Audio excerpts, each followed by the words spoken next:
Mr. President, there has been much discussion about the need to reform the Senate rules, and I've listened closely to the arguments against these changes by the other side, and today I rise to address some of their concerns. My Republican colleagues have made impassioned statements in opposition to amending our rules at the beginning of the next Congress. They say that the rules can only be changed with a two-thirds supermajority. They say that any attempt to amend the rules by a simple majority is breaking the rules to change the rules. This simply is not true. And repeating it every day on the Senate floor doesn't make it true. The supermajority requirement to change Senate rules is in direct conflict with the U.S. Constitution. The Constitution is very specific about when a supermajority is required, and just as clearly when it isn't required. Article 1, Section 5 of the Constitution states that each House may determine the rules of its proceedings, punish its members for disorderly behavior, and with the concurrence of two-thirds, expel a member. When the framers required a supermajority, they explicitly said so. For example, for expelling a member. On all other matters, such as determining the chamber's rules, a majority requirement is clearly implied. There have been 3 rulings by vice presidents sitting as president of the Senate. Mr. President, sitting up where you are sitting, 3 vice presidents have sat there, and the meaning of Article 1, Section 5, as it applies to the Senate, and this is what they were interpreting. In 1957, Vice President Nixon ruled definitively, and I quote from his ruling, "While the rules of the Senate have been continued from one Congress to another, the right of a current majority of the Senate at the beginning of a new Congress to adopt its own rules, stemming as it does from the Constitution itself, cannot be restricted or limited by rules adopted by a majority of a previous Congress. Any provision of Senate rules adopted in a previous Congress which has the expressed or practical effect of denying the majority of the Senate in a new Congress the right to adopt the rules under which it desires to proceed is, in the opinion of the chair, unconstitutional." That was Vice President Nixon. Vice Presidents Rockefeller and Humphrey made similar rulings at the beginning of later Congresses. I've heard many of my Republican colleagues quote Senator Robert Byrd's last statement to the Senate Rules Committee. And the presiding officer knows Senator Byrd well. He's from his state of West Virginia. Senator Byrd came to that Rules Committee. I was at that Rules Committee, and I was at the hearing where he appeared, and I have great respect for Senator Byrd. He was one of the great Senate historians. He loved this institution, but we should also consider Senator Byrd's other statements and the steps he took as Majority Leader to reform this body. In 1979, it was argued that the rules could only be amended in accordance with the previous Senate rules. Majority Leader Byrd said the following on the floor: "There's no higher law insofar as our government is concerned than the Constitution. The Senate rules are subordinate to the Constitution of the United States. The Constitution in Article 1, Section 5 says that each House shall determine the rules of its proceedings. Now we are at the beginning of Congress. This Congress is not obliged to be bound by the dead hand of the past." That's Senator Robert Byrd. This Congress is not obliged to be bound by the dead hand of the past. As Senator Byrd pointed out, the Constitution is clear, and there is also a long-standing common law principle upheld in the Supreme Court that one legislature cannot bind its successors. For example, the Senate cannot pass a bill with a requirement that it takes 75 votes to repeal it in the future. That would violate this common law principle and be unconstitutional. Similarly, the Senate of one Congress cannot adopt procedural rules that a majority of the Senate in the future cannot amend or repeal. Many of my Republican colleagues have made the same argument. In 2003, Senator John Cornyn wrote in a Law Review article, as many of you know, Senator Cornyn was an attorney general in Texas, was a distinguished justice.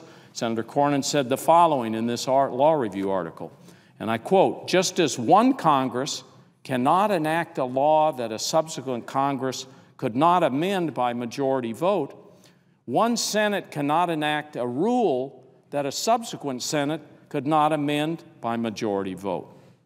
Such power, after all, would violate the general common law principle that one parliament cannot bind another," end quote. That's Senator John Cornyn. Amending our rules at the beginning of a Congress is not breaking the rules to change the rules.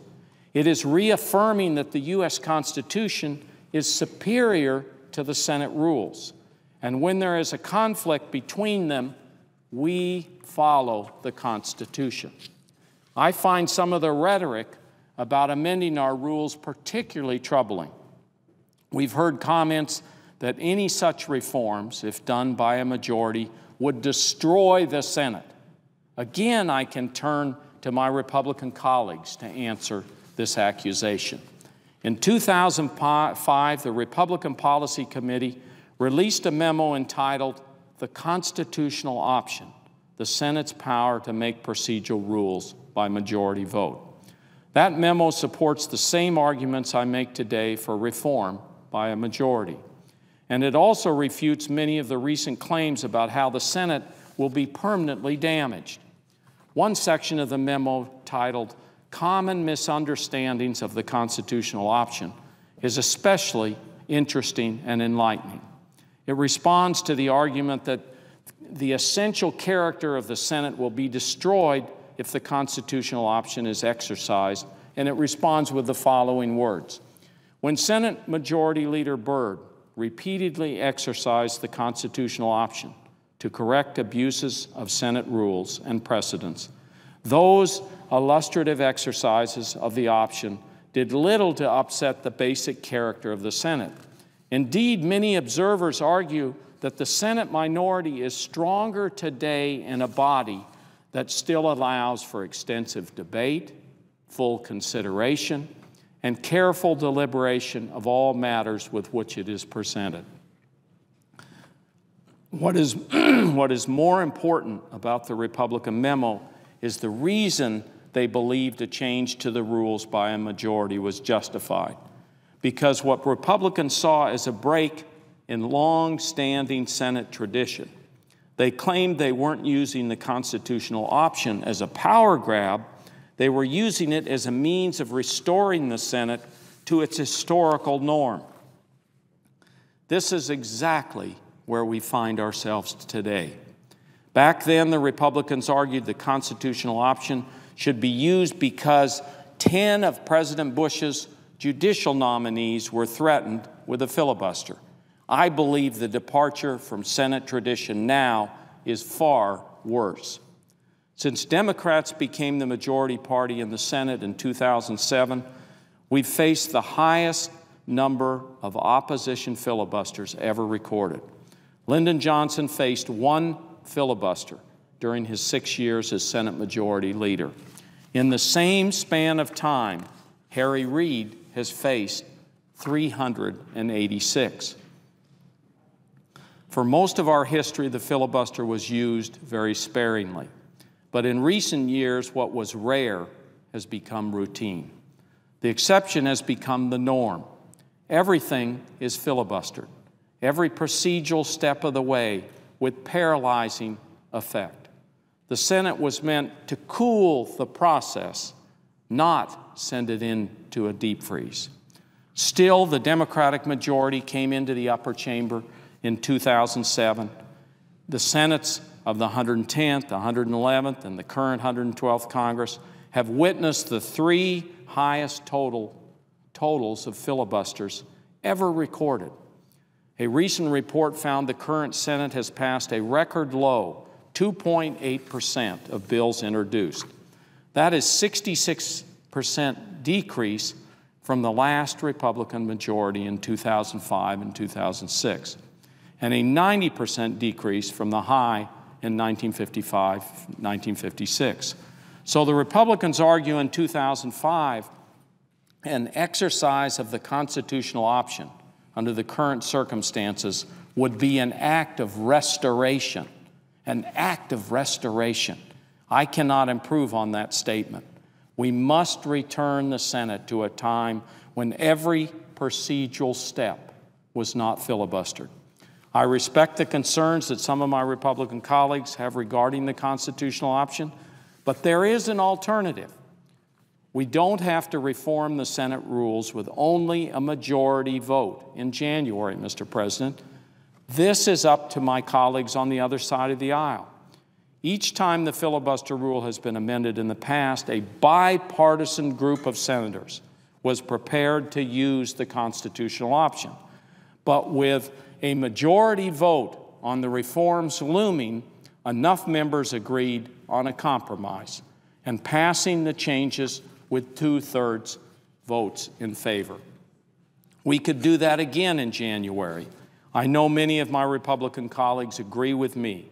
The Senate is not working. Some say we don't need to change the rules, we need to change behavior. But we tried that, the changing of behavior. We tried that with the gentleman's agreement at the beginning of this Congress. It failed. So now it's time to make some real reforms. This is not a power grab, as some have charged. We want to make the Senate a better place, a place where real debate happens for both parties. So I ask my friends on the other side of the aisle to bring their own proposals to the table. Let's work together to restore the deliberative nature of the U.S. Senate, where all sides have the opportunity to debate and be heard. I said 2 years ago that I would push for reforms at the beginning of the next Congress, regardless of which party was in the majority. I will say again, our goal is to reform the abuse of the filibuster, not trample the legitimate rights of the minority party. I'm willing to live with all the changes we are proposing, whether I'm in the majority or the minority. The American people of all political persuasions want a government that actually gets something done, that actually works. We have to change the way we do business.